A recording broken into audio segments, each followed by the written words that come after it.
Kumusta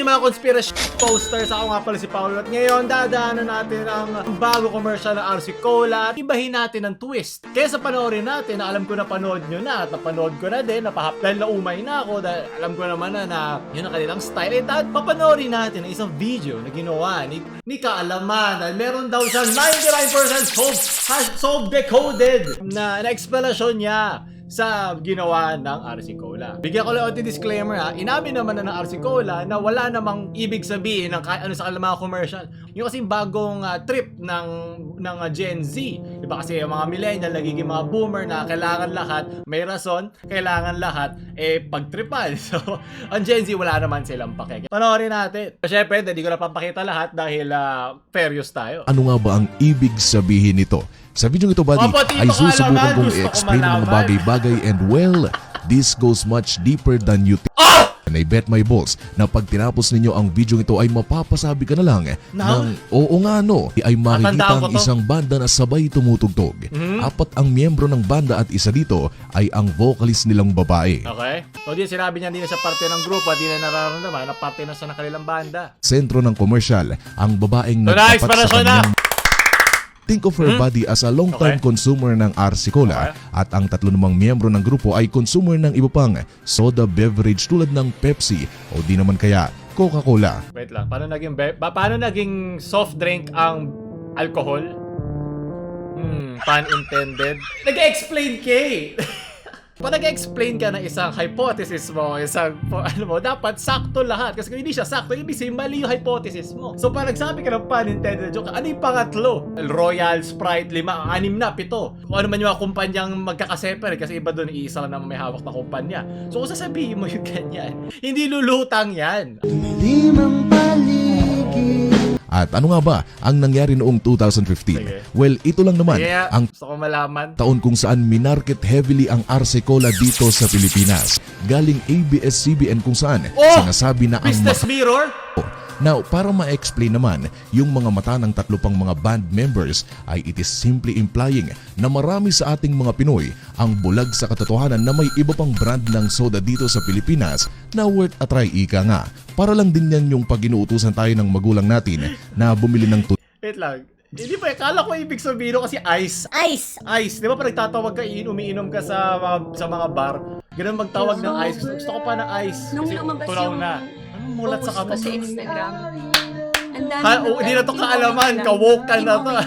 Okay, pero dito Ayoko malalaman silang na sagutin. hindi sapat ang Burahin mo yung kaalaman. post Kailangan ko. meron ka ding kabuluhan. Ano madadagdag sa'yo nitong kaalaman na sinasabi mo kung di naman nag-i-interconnect ang mga sinasabi mo? Hindi naman ako dito KJ, naiintindihan ko naman yung mga ganito conspiracy theory sa mga mabubulaklak ang kaisipan pero sinagsasayang ka lang ng oras kasi alam mo naman na hindi nakatapak sa katotohanan ang nakararami sa iniisip mo. Alam ko na sa Pentagon may nangyari 2016. Tinatago to ng militar. Sinong hindi kaya i-defend yun? Yun ay isa sa mga pinakamalaking fallacy na kinakaharap ng mga conspiracy theories na nag-iimbento lang na kumukuha lang kung saan-saan na impormasyon para mapalakas yung kanilang argumento. Yun ang Russell's teapot. Ngayon may umiikot sa kalawakan natin na isang teapot. Naniniwala ako doon. Hindi mo kaya i-deny na meron kasi hindi mo nakikita, di ba? Ako rin hindi ko rin kaya i-deny yung mga sinasabi dito ni Kaalaman. Pero dahil ikaw ang nagbigay ng extraordinary claims, ikaw dapat magbigay ng extraordinary evidence. Hindi sapat yung may makikita ka lang isa-dalawang article sa isang 365 days na meron sa 2015 para lang ma-fit yung narrative mo. Pero, di ba, alam ko parang bullshit lang ito na sa Cola na ice kasi ice di ba? Ice. Yun na yun. Nagpagkatunog. Sige, gusto nyo maging bida sa mga inuman, di ba? Kwento nyo to sa mga lasing yung tito. toothpaste. Anak, bumili ka nga ng Colgate, yung close-up. Tipong Ice lang tayo ka naman, huwag ka Colgate sa mga mag-alala. Pilipino Natatawa ay lang ako na Colgate alam na ko. lang din ang tawag Alam ko sa mga nag-iimbento ka toothpaste. lalaki. Kahit napakaraming brand. Parang dito 99, parang 9% lang tong sinabi mo, Kaalaman.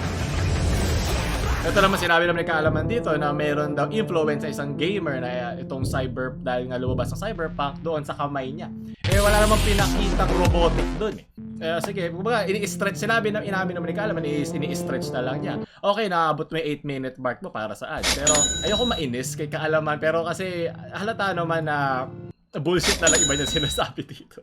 Pero di ba, kanya-kanya trip yan. Pero dito mo malalaman na hindi sapat ang kaalaman lang. Kailangan na may kabuluhan din ang mga sinasabi mo. Hindi pagkat nakita mo ito sa isang article. So kung saan niya, yun na agad ang ibig sabihin. Pero maganda attempt, kaalaman. Cheers sa isang Arsicola tayo dyan. Pong! Pero sinabi naman Arsicola mismo ng marketing team na wala namang ibig sabihin mga ginagawa nila. Sunod, galing kay Vin Davis. Yep, ito ni magiging thumbnail ko. Arsicola, 99% decoded. Sunod, galing kay Deo. Tamang panggagatas sa isang soft drink. Paano ka manggagatas sa isang soft drink? Hindi naman soft drink ang gatas. Galing kay Jamie po. Monolith spotted in Philippines. Ay, ito pa yung isa pa to yung Monolith po. Ang dami mga uto-uto doon na naniniwala may alien na agad sa Pilipinas. Sandali, ginawan din ba ni Kaalaman yun? Claimed monolith sa iba't ibang dako ng daigdig. Ito ay matapos pumutok ang orihinal na monolith na Ganda lang kasi yung pangalan ng term na monolith eh. Monolith ng kahirapan. Pero si Kaalaman nagiging parang si Tito Claro eh. Kaalaman the Third!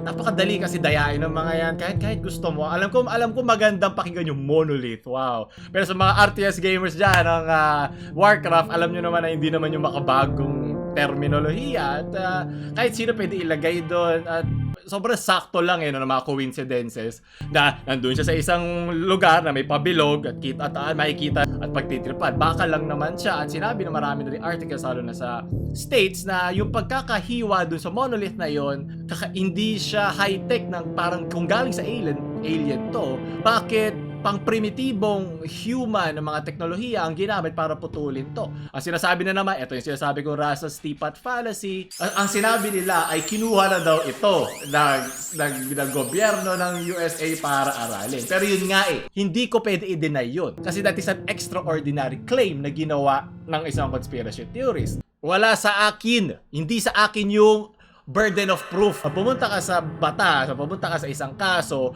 kung sinabi ko ikaw ay isang kupal, kailangan ko i-prove na kupal ka. Hindi vice versa na ipoprove mo na hindi ka kupal. Ako yung nag-udyok ako yung nagsimula ng conspiracy na kupal ka. Para ganon. Pero pinapadali ko na lang yung terminolohiya, pero ayun. Sunod!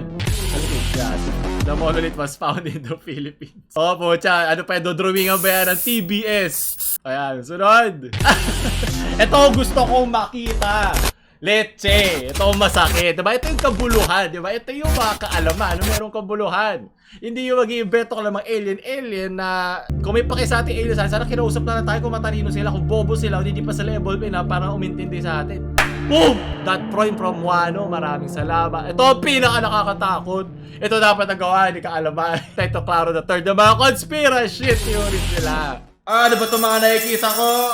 Kevin, Zay naman sila. Kaya ito yung kinakainahan sa mga kaalaman na sinasabi sa atin. Pero diba, tulad ng mga pagpa-fact check nyo online, hindi lahat na sinasabi sa iyo ay totoo. Yung mga sinasabi ko, sige, search nyo yan, yung mga fallacy na tinutukoy ko, nahahanap lahat yan, huwag kayong mag-alala. Alam ko naman lahat ng masasabi ko babalik sa akin pag hindi ko siya muna inaral.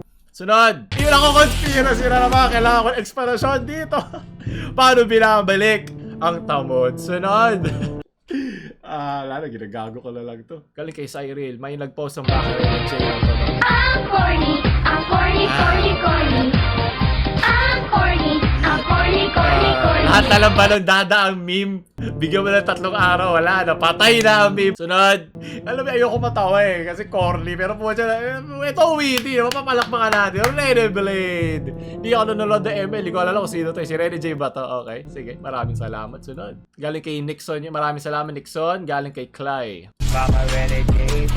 We just got Rene J! Ganyan na ganito yung sinasakyan ng Arsicola. Kasi ito yung Gen Z, ito yung humor ng Gen Z, diba? So, malalagyan mo to ng meaning o ng kahulugan, mukha ka lang pa-woke na baduy.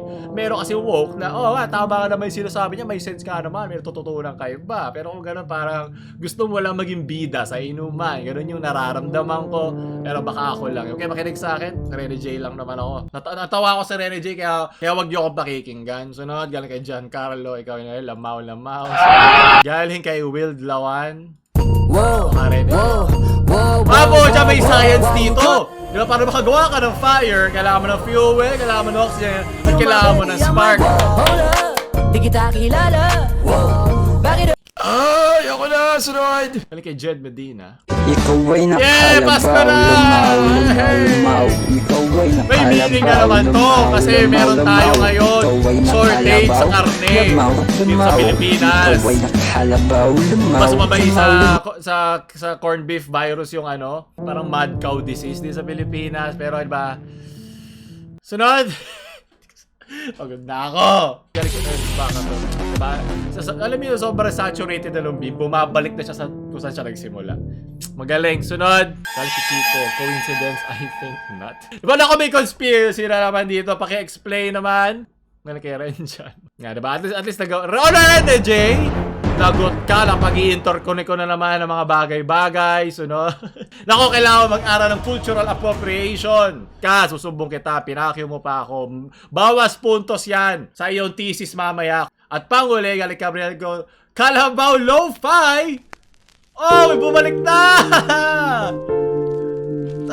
Puro kayo nasa ng kalabaw, hindi nyo kinakamusta na yung ating kalabaw!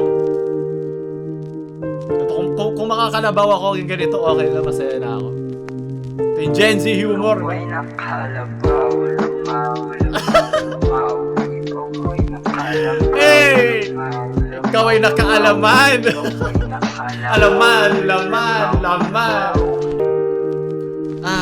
At kayo, dahil tapos na ating mga video, maraming salamat sa mga conspiracy theorists dyan, mga Gen Z, mga millennial, mga boomer, at kung ano-ano pang panig ng iyang panahon kayo nang galing. Tandaan nyo dito, ulan lang tayo. Okay, makikinig sa mga sinasabi ko. So kayo, kung tayo like, share sa mga kalabaw nyong friends na hindi na nag-exercise sa ngayong quarantine dahil nasa bahay lang palagi. At huwag nyo naman subscribe. Paulo Loves. Halabaw, lumaw. Ikaw ay nakahalabaw, lumaw. Ikaw ay nakahalabaw, lumaw.